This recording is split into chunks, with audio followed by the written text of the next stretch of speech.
Hello guys! Today we are going to speak about artificial intelligence. AI is getting more and more popular in many spheres, and there are a lot of discussions on whether the artist should or should not get worried about the quick growth of its popularity. As a hobbyist artist, I finally have something to say about it too. Since I have finally published my book, I moved to the promotion stage, and for that I need a lot of visual information to post on social media. Obviously, if I paint that all myself, I'll have no time to live at all. So, the use of AI, despite its controversial reputation within the artistic community, seemed like a viable option. Here we will consider a simple example. Let's take Robert Jenkins, the main villain of my book, and ask AI to visualize him according to a text description. At the end of this video, I'll show you the portrait of him I created according to my author and artistic vision. So, let's see how this character is described in the book. The man appeared to be in his early to mid-30s. He had slightly tan skin and slicked back black hair. He wore a dark, elegant, business casual suit. Despite his attractive appearance and perfectly tailored outfit, I disliked Jenkins at first sight. Something devilish lurked beneath his impeccable shell. Although his speech was friendly and inspiring, even from the middle rows of the large lecture hall, I could feel the cold, negative energy radiating from him. But the most horrifying were his black eyes, burning with a fierce fire even when he smiled.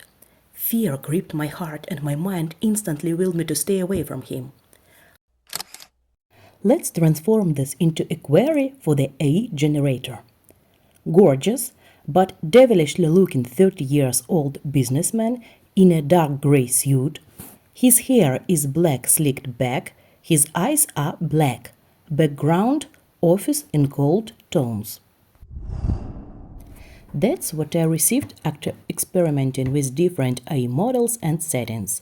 To save our time, I've omitted the most hopeless results and left only the ones that are worth commenting. Well, let's bring the description back to always have it at hand. The first thing we can see from the obtained results is that the requirement about the background is ignored in the majority of cases.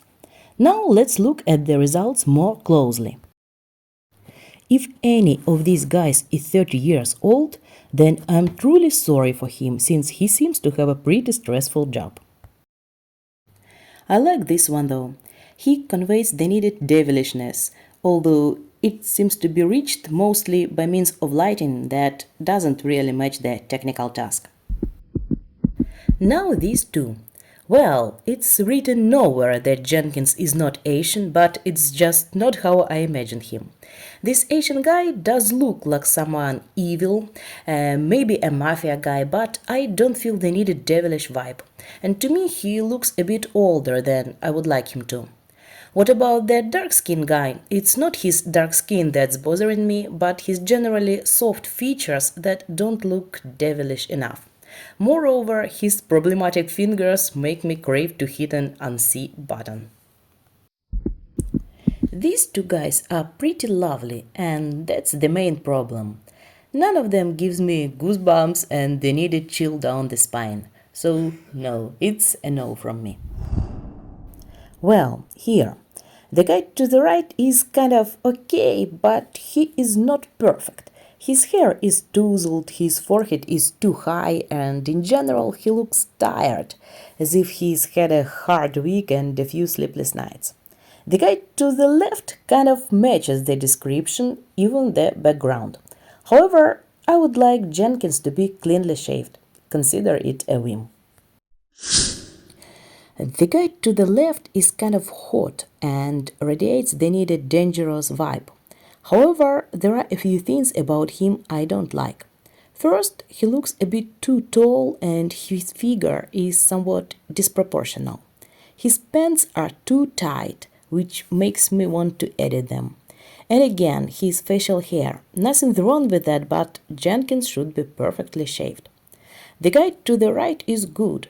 I absolutely love his suit, his posture, and his pose. However, he's obviously older than we asked for, and he's more hot than devilish and dangerous. These two could have worked with some additional editing. I love the way they are looking at the viewer. Those stares give me goosebumps instantly. Both men possess their needed magnetism and mystery. Both, however, lack perfection and look somewhat older than I would like to. Finally, these two, my absolute favorites. Both match the description and combine hotness and devilishness. The guy to the left, though, something is off about him. I can't quite explain what that is. Maybe he is a bit too thin, that makes him look too boy-like rather than a man who makes impossible possible. The guy to the right is really good. If I hadn't painted the portrait of Jenkins before, I would have used him as a reference. I absolutely love the vibe and the stare. What I would edit in this picture are the background that has too much of brown and orange, and the guy's skin tone that has too much orange as well. Other than this, I think in this case artificial intelligence did pretty well. I think it's time for you to see my version.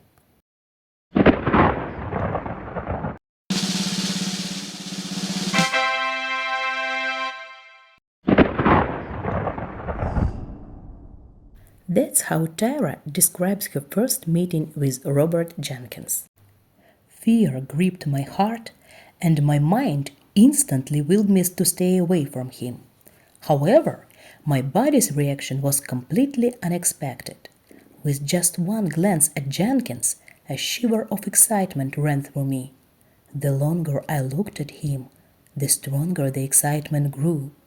The attraction to Jenkins was powerful and difficult to control, and the discord between my body and mind was even more terrifying than his devilish appearance. Generally, this character is very good at keeping composure, and most of the time he will wear a poker face. If he shows emotions, they are usually very subtle and appear as flickers. If an emotion lingers for longer, like in the portrait you see, then the main character really hit the nerve. But, of course, these are the nuances artificial intelligence wouldn't have known, and even if we tried to explain that, there unlikely would be a result. So, let's compare what we've got. What do you think? Drop your thoughts in the comments.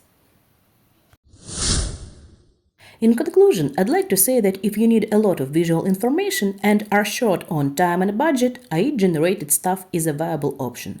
However, you'll still have to spend time on experimenting with different models and queries, and there is no guarantee that the desired result or anything similar to it will appear. And even if it does, it might still require editing. Within the free limit in most AI images generating services, you might need several days to find something satisfying. And if you need several people in the frame or complicated poses or emotions, divide your high hopes by 10. Still, AI can be a good tool for references, mood boards, and inspiration. So as an artist, for now I am more curious about it than hostile.